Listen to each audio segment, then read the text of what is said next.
So yeah, Alexa's saying yes. First of all, you got to know it wasn't a choice. As a matter of fact, I don't even believe that you make choices. I believe you do what you have to do, and that's it. We can argue about that later. But in this case, it definitely wasn't a choice. I started talking when I was 6 months old, and didn't. At that time, there was a school of thought in education that you should never say no to a child.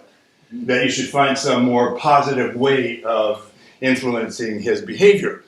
And so I never heard the word no until I went to nursery school at 2 years old. So that's a year and a half of dynamic growth and development. A year and a half of being able to grasp concepts without having the concept of no. So I just can't say it. It just doesn't come out. And it's got me in... It's got me in a lot of turmoil. It's also put me on a very straight and winding road forward, always forward. One thing always seems to lead to the next thing, and then you're there where you're supposed to be at any given place and time. My dad was the biggest, strongest, bestest dad a kid could have until I was 14 years old. He was, if I could have been the dad my father was to me, to my kids, they would have been a lot better off for it. But having him as a pillar of stability, having him as a role model, as a teacher, as someone who believed in me beyond believing, well, it created a foundation for my life that just could not be shaken. So when he went crazy when I was 14, bipolar, they called it manic depressive back then, right? And started browbeating my mom and tirades and bringing home crazy street people to stay with us and finding some reason to beat on me just about every day. I knew that wasn't him. That was an aberration. I wouldn't even lift my arms to block the punches because that would be admitting that it was real, and that was not real. But there were these three little kids there, 7 to 10 years younger than me, my brother and two sisters, who needed to be protected from all this. And my mom, who never really wanted to have all those kids in the first place, just lost it. She was kind of a basket case. I mean, as a matter of fact, both of them were institutionalized at the same time at one point. And it became my responsibility to take care of those kids. I would say that those first 13 years of stability gave me the strength to do that. Especially because at the same time, remember, I'm 14 years old. Everything's going crazy at home. I gotta rebel. I'm out sneaking out most every night, stealing cars, vandalizing the neighborhood, getting picked up by the cops over and over and over again. With my friends. I had friends. One of them from first grade is here's Paul, right? Yeah, right there. First grade, right? And Moose. I wasn't bad enough. Roger, Moose, the biggest, strongest, smartest kid from first grade through high school. I was big too, but not like Moose. He befriended me. He protected me. He defined friendship for me through a shield of friendship over me that has protected me for my entire life. No bad people have ever come into my life. No bad person has even come close. So that foundation of fatherhood and friendship, of responsibility and safety, what it bred in me was made me a natural born leader. I've been elected president of every club I've ever joined. I'm not a good leader. A good leader will evoke responsibility in other people. We'll get other people to invest themselves in the organization. My way of leading is to arrive early to set up and stay late to clean up afterwards. And Lori, my wife, says that what I do is I bring out the best in people. I can inspire people. So maybe that's a good news. Yes. Okay, acting. I fell in love with acting. Realized that that's what I wanted to do with my life when I was in junior high school. I had an incredible drama teacher. I played Jason and Medea, Romeo and Juliet, the King and I, among other things. He also, every summer, would take us down to the Old Globe Theater in San Diego to see the Shakespeare plays down there. And that just inspired me, And I also had another teacher, an English teacher, in junior high school who was an actor and who told me that if I was serious about making acting my career, that I would have to make a choice. I would have to choose not to have a family. You could not have a family and a career. Of course, that would mean making a choice. One, it would mean saying no to one of those two things, which is two things I cannot do, which is probably why I've been married 4 times and have become a movie star. In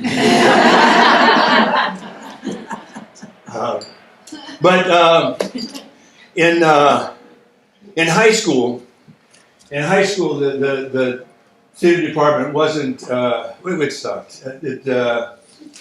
Susan taught at my high school when I was there. Can you believe that? But not in the theater department. Marshall High School, right. But she didn't teach drama there, so it had nothing to do with her. But it sucked there, so I played football and joined a social club, which I, of course, became president of. Forgot all about acting. Went to UCLA on a football scholarship, joined a fraternity, became the president of that. Got inducted into the KELF, the UCLA Men's Spirit Disorganization. It was the rabble rousers, the cheering section at football games and everything. Remember Animal House, the movie? Yeah. Multiply that by 10. That's the KELF. But it was comprised of the star athletes from UCLA and the fraternity presidents and all the biggest animals in the school. And I became president of that, and the vice president of the Interfraternity Council. So I was big man on campus at UCLA until my final year, when I realized that it was the '60s, and that whole echelon of the university campus was on way the wrong side of that fence, and so I dropped it all. As I was president of KELPS, dropped the KELPS, dropped everything, and went up to the northeast end of campus and started taking some theater classes for catharsis. And they hated me up there because they knew me, and I represented everything that they hated about the collegiate world. But somehow I weaseled. It is weaseled. Yeah. Okay. Wheedled? You say wheedled. Wheedled. Weaseled. Okay. I knew that, but I didn't want to make a choice.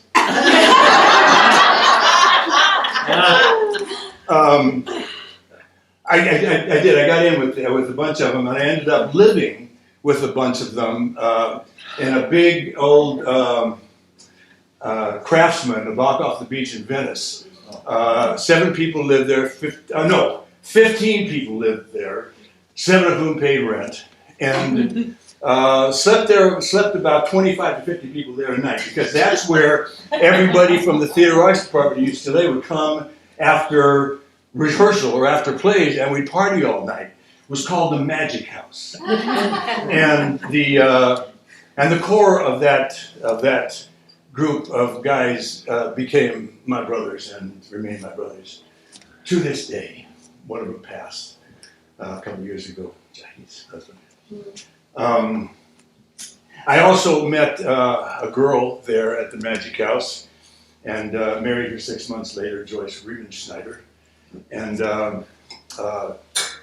so that was at 21 years old, got married. We had a kid, my first son. And, as an English major, I had no skills. So my dad got me a job working as a probation officer at a juvenile delinquent camp up in Saugus. And except that I was also involved in a independent film company. I have trouble with those words because it doesn't seem like it was a company or anything. It was led by this crazy New York ex-speed freak who worked with Warhol in New York, and his name is Bob Jordan. They made a movie about him a few years back. I only know that because Laurie was in the movie, and Christopher Walken played Bob Jordan and did a pretty good job. But Bob turned me on to the most important thing he did was he turned me on to the spiritual teachings of George Ivanovich Gurdjieff, a Russian spiritualist. I don't know what it's called. What is it called? That is good enough? Good enough. Yes, all right. And except that, I realized at a certain point that Bob was kind of a Svengali, and he had twisted the teachings. And if I was going to get it right, I needed to go to the source. So my wife and I and our 1-year-old son packed everything we owned on our backs, bought a one-way ticket to New York, and showed up there to become the students of Bob's teacher, Willem Nyland, who had been a student of Gurdjieff's and who had been Bob's teacher. First time I met Willem Nyland, he asked me what I did. And I said that I was an actor. And I don't know why I said it, because I wasn't an actor. I hadn't acted. I had no experience whatsoever. But that's just what came out. And because I had asked him a question, he didn't answer it. He said, "What do you do? What do you do?" And I said that. It just came out. And he said, "So you wish to be someone other than you are." And that's right. And I mean, that's why we become actors, because being ourselves isn't enough for us. We need to experience what it's like to be someone else, to become something else. But to a young man on a spiritual search for identity and self-realization, those words were just withering. And he said to go home and figure out what I wanted to do when I grew up. Oh. And I said, I went home and I thought, okay, what do I love to do? I love to act. I love to write. I want to be a storyteller. And I figured that was all right because Gurdjieff was a storyteller. Up there, but I wasn't a storyteller yet. I wasn't, like, I had a kid, I had a wife, I hadn't grown up yet, I needed a job. I actually got a job working at Warwick School for Boys. They wrote a book about it. It was Man-Child and the Promised Land. Right. About that. That's where the group was, in Warwick, and I worked at that as a social worker because it was the same.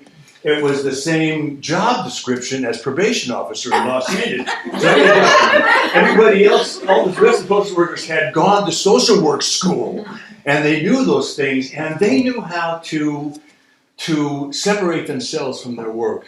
I didn't know how to do that, and it beat me up. It just hurt me, and it was like beating my head against the wall. So I decided to build walls instead and became a brick and stone mason. And so that's the work I was doing up there, and forgot about acting altogether again, except for my son was 3 years old at the time, and there was nothing up there for the kids. So some of us from the group got together. I think maybe 2 of them were actors, but mostly not, and we got some folk tales and we acted them out for the kids, and it was just magic. My wife fell out in love with me up there when we were in New York, and crushed me, and so I had to leave New York because it was too small a town to be close to her, and so got in a car to drive back to Los Angeles, and an hour out of New York, I fell asleep at the wheel at noon, drove over a cliff, and broke my back, which which delayed my trip to New York for about 6 months. 6 months, that's a long, those 6 months are a long story, but that's another story. 6 months to the day after the accident, I packed all of my masonry tools on my back and hitchhiked to Los Angeles. So I got to Los Angeles and I had the tools, but I didn't have the back yet to do masonry work, so I didn't know what I was going to do. And I called up a friend of mine who's an actor and said, do you know when they're auditioning for the Globe Theater in San Diego? And she said, yeah, today in Los Angeles.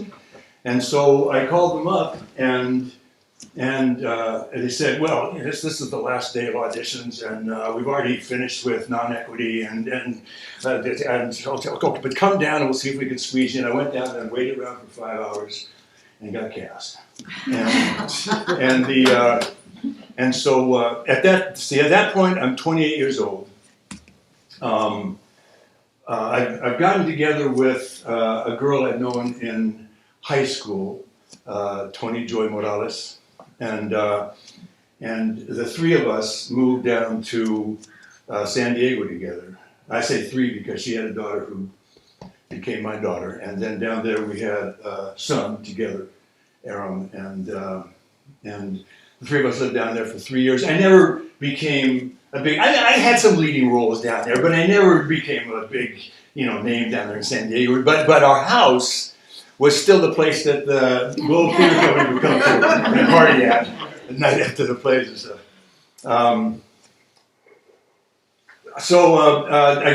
I got cast in a television series straight out of San Diego. It was the first of the nighttime soap operas. It was called Executive Suite, and so that brought me back up to California, back to Venice actually. Moved. Living just a block away from the Magic House, actually, and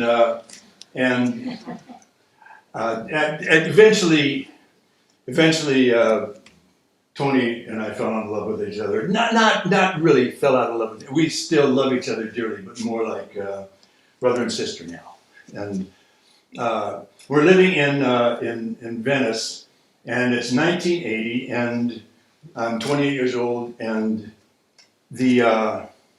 our son is 4 years old at that point, and he's going to the preschool at the Church in Ocean Park, which was the hub of the creative community in Venice at the time. And Daryl Larson's kid, Tavish, was also going there. And I'd known Daryl peripherally because he would come to the Magic House back in the day, and so we had that connection. We realized that connection. Daryl said, we should put on a Christmas show for the kids because it was coming up on Christmas. And I said, yeah, I used to do that in New York. We should do that. But of course, it was Christmas time and nothing gets done around then, so that didn't happen. But 2 months later, February of 1981, Daryl was looking to mount production that he was working on at some museum someplace. He was reaching out to museums, reached out to the Los Angeles County Museum of Art. And they said no to him, but they said, but do you know anybody who does theater for young audiences? And Daryl said, yeah, we do. And called me up, gave me their number. I made an appointment, went down there to meet with them. Daryl was supposed to show up. But I sat down with the education division of the museum, and they said, "What do you got?" And I said, "Well, what are you looking for?" And they said, "We're looking for hands-on experience in the arts for children." And I said, "Oh, well, we have a company called We Tell Stories that does audience participatory theater with children." And they said, like what? And I said, we didn't do that back in New York, of course, but I reached back there and grabbed the story and told them the story, putting in what kids could have done if we had anything to do it. And they said, great, could you give us a show in 2 weeks? What did I say? Yes! Went home, Daryl and I rounded up about 20 people to show up for our first, what you might call a rehearsal at the church in Ocean Park. And I had people crawling on the floor like animals, and I'd read them fables and get them to get up and improvise them and do that stuff. And the second rehearsal, about 7 of them came back, and that became our company. Paul Sills had just done. Do you? Yes. Yeah, Paul Sills had just done story theater, and it was brilliant. And I didn't want to do. I wanted to do story theater, but I didn't want to do that. Right? His stuff was more narrative. Even though they were the characters, they spoke in the third person, and it was very. I wanted it to be more where the characters would discover the play as it went along, discover the story. Especially because if I was going to use kids, they had to be discovering along with us. So we needed to do that. I also wanted it to be presentational, so that just the presentational style, so that if a character's talking to you, you look at him. When that character, when you're talking to that character, you look at the audience. It's totally counterintuitive for a good actor. But if you do it, you learn to love the other way so much that you will drink in the eyes of anybody you're acting with. Am I right? Right. I also wanted there to be no dead space. You say what you do and you do what you say. Right? So I'm walking over here now, I'm putting my hand on your shoulder, and I'm saying hi, and I'm walking over here, and I'm looking at that nice little pill over here, and there I am. Right? So there's never any dead space unless there's supposed to be for a reason, dead space. And then there's the kids. I didn't want them volunteering, raising their hand and volunteering, because everything shuts down when they raise their hand. Right? I wanted to audition them from the audience. So we throw out a direction. My daughter is a princess. She sits up so straight and dignified in her chair. Let me see all the princesses out there. And then everybody does it. The boys do it.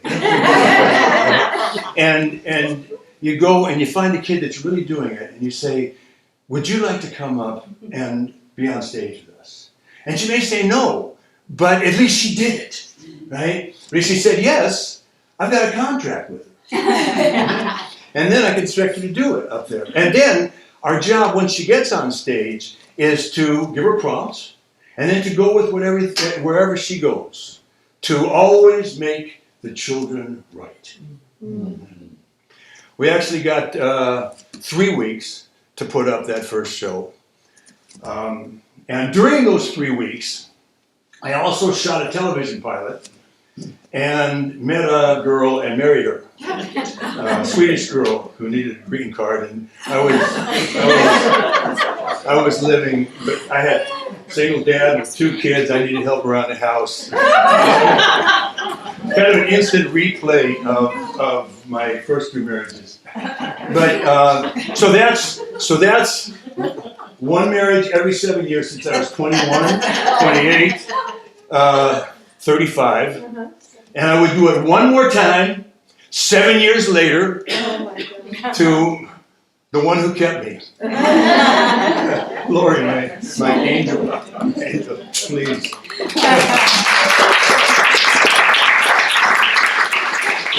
Thanks for keeping me. So that anyway, that show out there on the lawn outside of the museum next to the tar pits, it was magic. It was magic. We did 12 shows that year, that first year in 1981, at different museums around town. They'd call me up and they'd ask for, they say we have a new exhibit and we want to do a show about it. So I'd go in and I'd find the stories behind the objects in the exhibit, and I'd come back and I'd tell it to the company. They'd tell those stories to the company. We'd have 3 rehearsals. The first rehearsal, I would tell them the story, and we'd talk about it. We'd talk about what the story was and what it meant and what we wanted it to mean. The second rehearsal, we'd break it up into beats, figure out what order we would tell the stories in, and how we do generally 3 stories in a show. And the third one, we talk about what the characters would be like and what parts the kids could play. But we'd never get on our feet with the show until we got up in front of the audience. We couldn't because we didn't have any kids yet, right? And I would generally save one story to tell them right before we went on, right? So they could do one totally improvisational. It's not improvisational theater, though. Think about this. It's more extemporaneous theater. You know the story. You know how it's going to end. You know what's going to happen, but you don't know exactly how you're going to get there, right?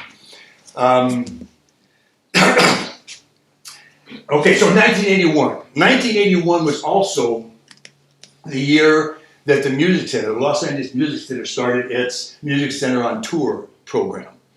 And I happened to be doing a play, an equity play, at the Cornet Theater in Hollywood at this time, for children, the poetry of Shel Silverstein. Oh, wow. And it was a wonderful play with wonderful people in it. And Barbara Pinchuk, who was the director of Music Center on Tour at that time, had come to see that, to see if it would work for Music Center on Tour. But of course, it was an equity play, and there were too many people in it. It was a big thing, and so it wasn't right for them. But I took the opportunity. She's in the back of the theater. I went up and I said, "Listen, I've got a smaller company that can make up a show for any region you want." And she said, "Well, we're finished this year, but maybe next year." And I gave her my number. And a couple months later, she called me up. I was selling Encyclopedia Britannica at the Fox Hills Mall. And I got the message, and I called her up on the payphone, and she said that she was producing something, not through the Music Center, producing the opening of the Beverly Center, the Christmas opening of the Beverly Center. And what would you do for a Christmas show? And I said in the phone booth, off the top of my head, I would do the Hanukkah story and the Nutcracker. And she said, great. So I went and I researched those stories, and I came back and we had our 3 rehearsals. And we get to the Beverly Center, and half of us have got kids, and they're all running around the center, and we're trying to get them through that. And I try to get the company back together again to go over the show with them a little bit before we start. This is important. Barbara Pinchuk is there. She's going to watch the show. This is, this could be a lot for us. And I'm trying to get them. Finally, I get them all together maybe 10 minutes before the show, and she's standing there, and I'm going, okay. Now remember, you got to after that, you got to do that. And don't forget to say, and I've got to look like this obsessive, what do you call it? Obsessive compulsive director. Except that the actors are going, and what? And after that, what? So we get up, we do the show. The Hanukkah story. We told from beginning with the conquest of Judea by the Babylonians, then by the Assyrians, then by Alexander the Great, and the subsequent Hellenization of the Jews, and Antiochus, and the destruction of the temple, and the Maccabees, and the rededication of the temple, which took 8 days. I left out the story about the oil burning. Because in my research, they rededicated the temple for 8 days because that's what you did. The rededication of the temple was an 8-day celebration, and so they would celebrate that for 8 days from then on. The whole story about the oil burning was added much later. You can look it up. That's what I found out. For the Nutcracker, the only thing I could find was a transcript of the ballet. I knew there must be a story out there someplace, but in the Los Angeles Public Library downtown, I could not find that story, and we didn't have the internet back then. So the way we did that is we we did the first scene of the story, the wonderful party scene and the Nutcracker and the battle with the mice and all that. And then they go off into the woods together afterwards and they see dances. So the dancers start dancing, pirouetting and bumping into each other and falling down and knocking each other over. And then I come in as the director and say, wait, stop.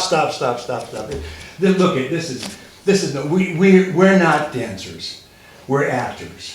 But that's what happens in the ballet. They go into the woods and they see a bunch of dancers. You guys can think of something better than that to happen in the woods. And so we did a series of stop improvisations where we'd stop and the kids would say what's going to happen next. And we'd do that and we went through it like that. So that's what we did. I had no idea what Barbara was going to say about it. She comes up afterwards and she says, that was art. Except for the part where the Assyrian king called the Jewish farmer a putz. That was Daryl. So sue me. Daryl played all the kings in that because he was the most arrogant looking of any of us. And he wasn't Jewish, he didn't know what putz meant, so we forgive him for that. A couple months later, Barbara calls me up and asks me if I could put together a show about good literature for kids and audition it for the Music Center. By that point, we had already created our first show for school. It was Proud to Be Me. We did it through the LAUSD Intergroup Cultural Awareness Program. And so that was in the schools. Creating shows for schools was a whole different thing than what we've been doing. Because the schools had to know what's coming, so there had to be more structure. And the original company had not signed on for doing the same show over and over again. There was a bunch of peers who wanted to create things, wanted to hone their craft and put on some good shows for their kids. So I had to hire actors to do the Proud to Be show, 3 actors and me. And so we're doing that. But to create the show about literature, I did get 2 of the people from the original company.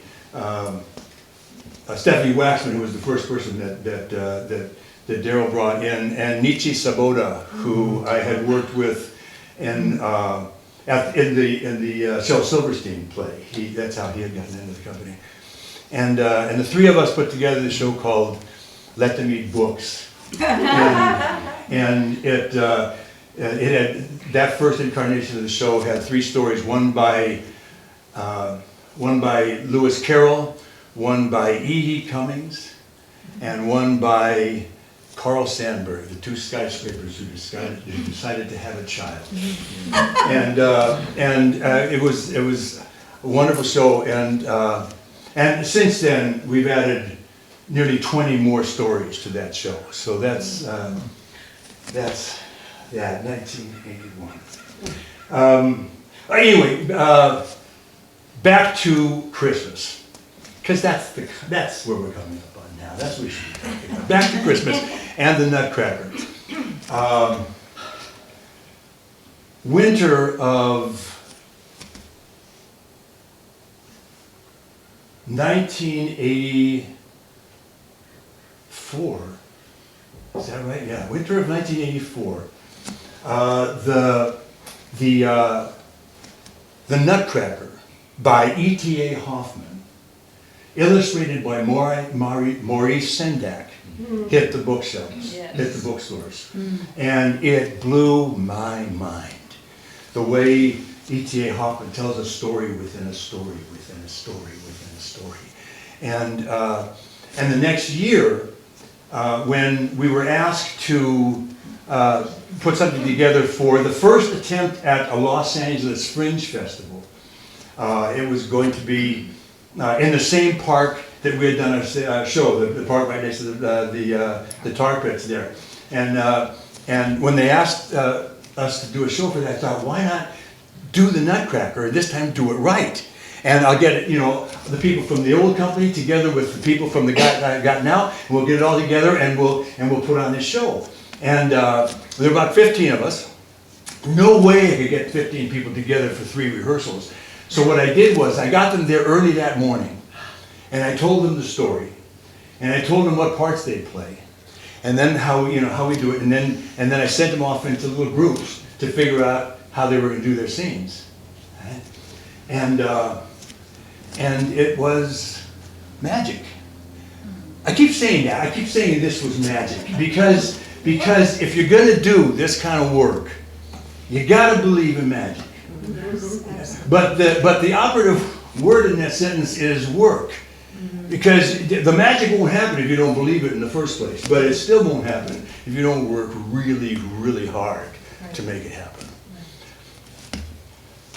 So, 1990, what did I say? That was 1991 then. We actually created the first Christmas show. It was called Season of Giving to do in the schools. And we didn't put the Nutcracker in it because it would stories within stories within stories. It would just been too hard to put it all together. Plus, it's long and all that. So, but 4 years later, 1995, we had to create a new Season of Giving show because it was so popular that that I needed to be able to send 2 of them out on one day. Or if a school wanted it and they had it last year, we could send them a different show.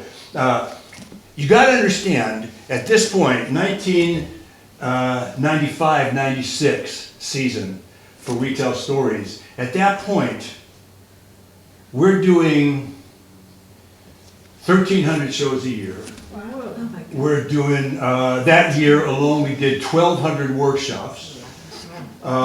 We had a thriving company in New York doing shows. We also in that year, we self-produced a series of plays at the Ivory Substation in Culver City.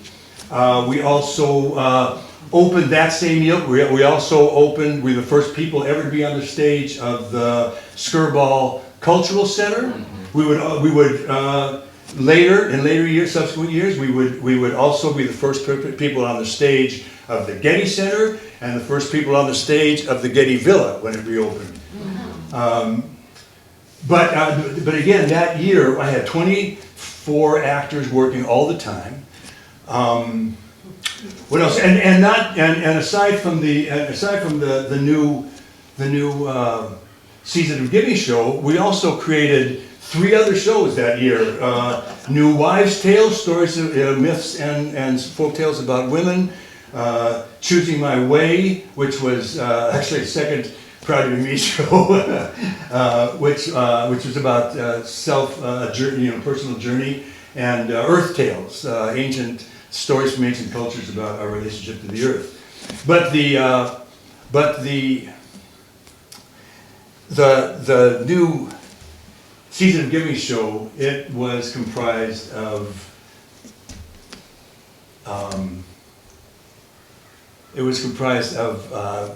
O. Henry's Gift of the Magi. Gift of the Magi. But generally when you see that, it's maudlin. But if you go back and read the story, he is so tongue-in-cheek, and it has such a sense of humor. So that's the way we did it. Barbara pulled me back a little bit on it. We had a big fight about that. But we compromised. Also, in that show is a Jewish story, One Hanukkah in Helm. You know Helm, the village of fools. That's about, it's kind of a stone soup story about making latkes from a crust of bread. And we decided that we would do the Nutcracker in that one. But we can't do the whole thing, we'd just do the internal story of the Nutcracker, it's not in the ballet. And we tried to do it story within story within story like that, but it was too hard for the kids too hard for us to follow. So we took it apart and put it together linearly. And I did it last night in Lancaster, outside, with the company, with 2 wonderful actors who were new to the company. We just started doing it last year with it. We did it up there in Lancaster, outside on a stage in 40-degree weather. But that's what I get to do still, and have been doing it this whole month with those people. And that's the story I want to tell you now. because all I really wanted to do today was tell stories, but Paul said I had to talk about myself. So this is the story of this is the story of why there is hatred between the Nutcracker and the mice. The story of why the Nutcracker is ugly. The story by E.T.A. Hoffman called The Hardest Nut to Crack. Once upon a time, there was a handsome king and a beautiful queen.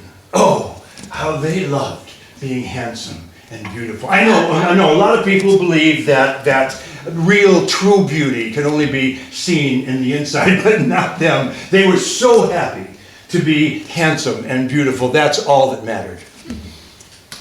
It was coming on Christmas time, and so it was time for the Christmas feast. And for the Christmas feast, the queen always prepared the king's favorite dish, sausage stew. Don't forget, Queenie Pooh, said the king, I like lots of fat in my sausage stew. Oh, don't worry, said the queen. You go off and chew the fat with your friends, and I'll cook your sausage stew with plenty of fat. So the king went off to play with his cronies, who were also, of course, beautiful, because nobody but beautiful people were allowed in their courtroom, in their court. And the queen went to fix the sausage stew. After a while, she heard a voice coming from a corner of the room. Sister, sister, I am your sister. Let me have some of that fat. Well, the queen looked around the room and didn't see anyone, so she went back to work. A little while later, sister, sister, I am your sister. Let me have some of that fat. The queen looked a little harder this time into the corner, and there, in the far corner of the kitchen, there was a large mouse with a crown on its head. And the queen recognized her instantly. Mouse rings, queen of the mice, you may have none of this fat. It is for the king's sausage stew, and you are no sister of mine. We're both queens, aren't we? Well, I suppose so. Then we must be sisters. Please, give me some of that fat. Oh, fine, have a taste, but then you must go away and never come back. So Mouserings, queen of the mice, came up on the stove, climbed up on the pot, took one taste of the sausage stew, and said, good. This is so good. My children must taste this. And then she made a high-pitched sound. And then out of the walls came hundreds and hundreds of her children and mice. They swarmed up over the pot. They came and they ate all the fat out of the sausage stew and then ran back into the walls from whence they came. Oh, this is terrible! This is terrible! But maybe the king won't notice. But just then the king walked into the kitchen. I just couldn't wait. I had to sample just a taste of your sausage stew. And he dipped his spoon into the pot.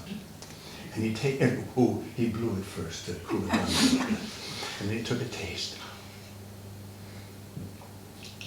Not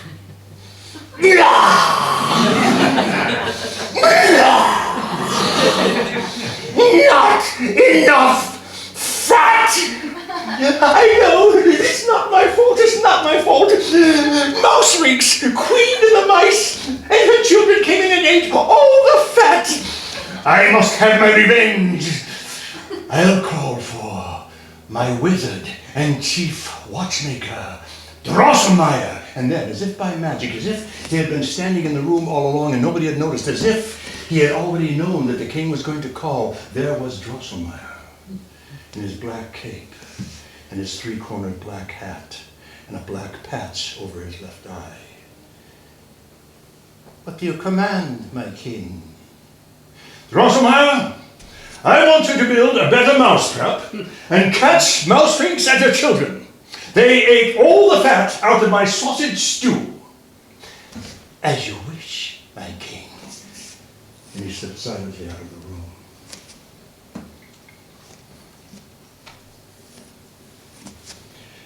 Now they've been trying to, people had been trying to build a better mousetrap for generations, and nobody had succeeded. But if anybody could do it, Drosselmeyer could. And after a couple days, he began to hear the mousetraps snapping all over the castle. Ah! Oh! Until there was silence. And into the silence came Mouserinks in rage and misery. You have taken my children from me! To the queen, she said, you had better watch out for your own. Ah, said the queen, we have no children of our own. But you will, and when you do, I will climb into her crib when she is a baby, and I will bite her in half.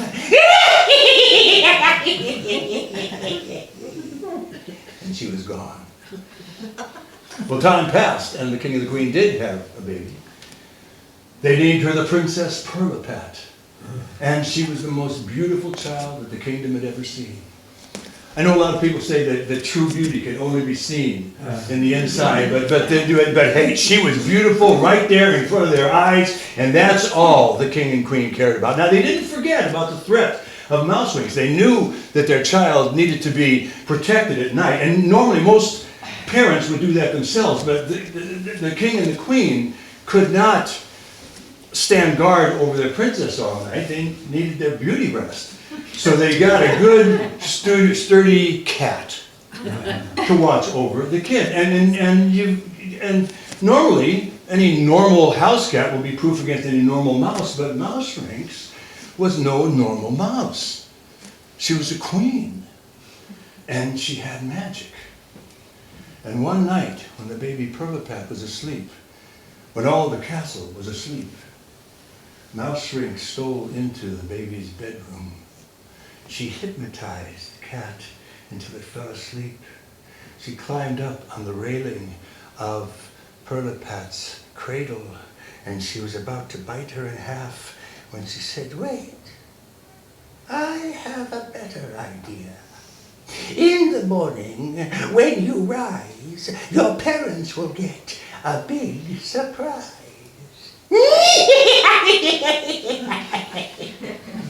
And she was gone. The next morning, as usual, the king and the queen were so excited to go down and see their beautiful Princess Perlipat. And when they woke her up, they said, horrible, horrible, most horrible, she's ugly. And sure enough, her head had swelled to twice its size. Her eyes had bulged out. Her mouth was a hideous gash with big white teeth in it. Oh, this is terrible, said the queen. This is terrible. No handsome prince would ever want to marry her now. I must find out what must I do? I will call for my chief wizard and watchmaker, Drosselmeyer, and then by magic, as if by magic, as if he had been standing right there in the room and nobody had seen him, as if he had already known that the king was going to call him, Drosselmeyer appeared. What is your command, my king? Drosselmeyer, our child Perlipat had become ugly overnight, now no one will ever love her. I need you to find out what can be done. Drosselmeyer says, allow me to consult the stars. And he pulled out a long, twisted telescope and looked up at the sky. Ah, the stars say that she has been made ugly by a spell cast by Mouserinks, queen of the mice. Oh, that wicked queen, said the queen. She said she was going to bite our baby in half. This is worse. Is there nothing that can be done, said the king. The stars say that she will remain ugly until she eats the meat of the Nutcracker. Oh, well, we'll just get the meat of the Nutcracker and she'll eat it. It is the hardest nut to find and the hardest nut to crack.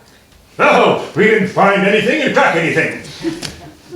It can only be cracked by a boy who has never shaved and never worn boots. Well, there are many men around this kingdom who have never shaved and never worn boots.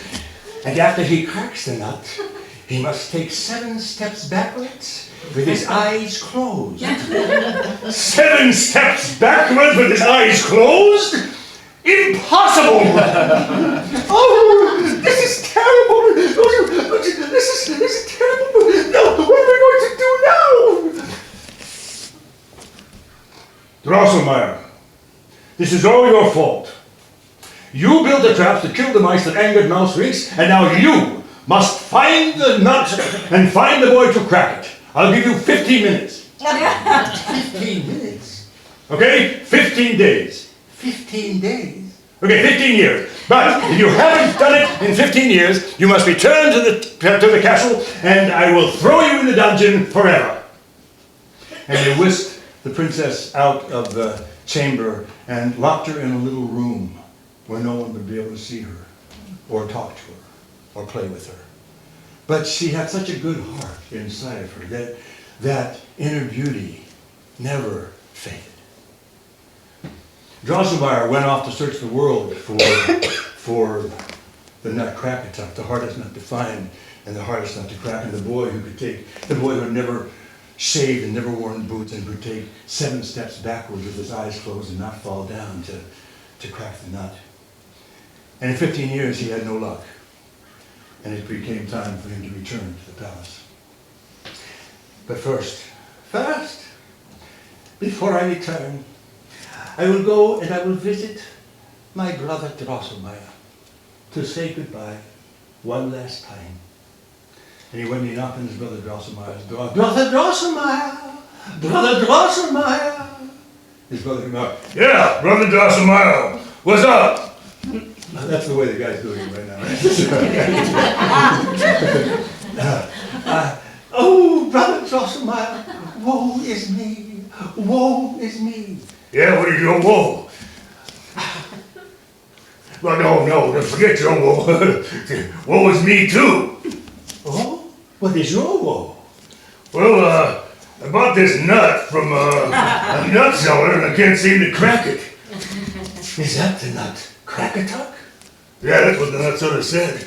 Why, that's the nut I've been looking for 15 years. I said, yeah, well, you can have it. I can't crack it. You won't be able to crack it either. He said, no, it can only be cracked by a boy who has never shaved and never worn boots and can take 7 steps backwards with his eyes closed. Yeah? So happens that my son, your nephew, is a boy who's never shaved, never worn boots, goes around cracking nuts with the girls in town all the time, and really great balance walking backwards with his eyes closed. I will take him back to the king, and I will make sure I get a good deal for him. So, Drosselmeyer took that young boy back to the king and gathered up 2 other boys who had not shaved or worn boots. And when they got to the castle, the king said, "Ha! Drosselmeyer, have you come to be thrown in the dungeon forever?" "Ah, my king, I have here the Nutcracker, the hardest nut to find and the hardest nut to crack, and 3 boys who will attempt to crack it." "All right, whoever can crack this nut may have half of my kingdom." "Not a good enough offer." And he set forth the boy who had never shaved. The boy took the nut, put it between his teeth, broke his teeth. "All right, whoever can crack this nut will have my entire kingdom." "Still not a good enough offer. Here is a boy who has never worn boots." The boy took the nut in his hand, broke his teeth. "All right, whoever can crack this nut can have my entire kingdom and the hand of my daughter, Princess Perlipat, in marriage." That's what we've been waiting for.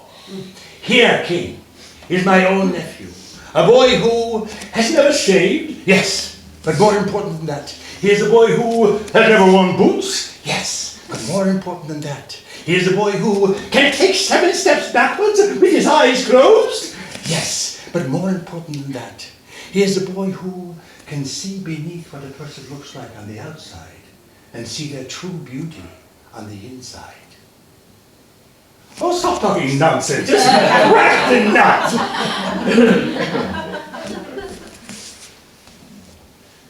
The boy took the nut, cracked it, handed the nut and its meat to the princess. Then he closed his eyes and began to take 7 steps backwards. He took 1 step backwards, 2 steps backwards, 3 steps backwards, 4 steps, 5, 6, and just as he was about to take that last step, mouse freaks in the room, thinking, if he takes that last step, all my plans will be ruined. I must stop him. And she scuttled across the floor and placed herself right behind his stable foot, the foot that was still on the ground, ready to trip him. He took that last step, and on her back,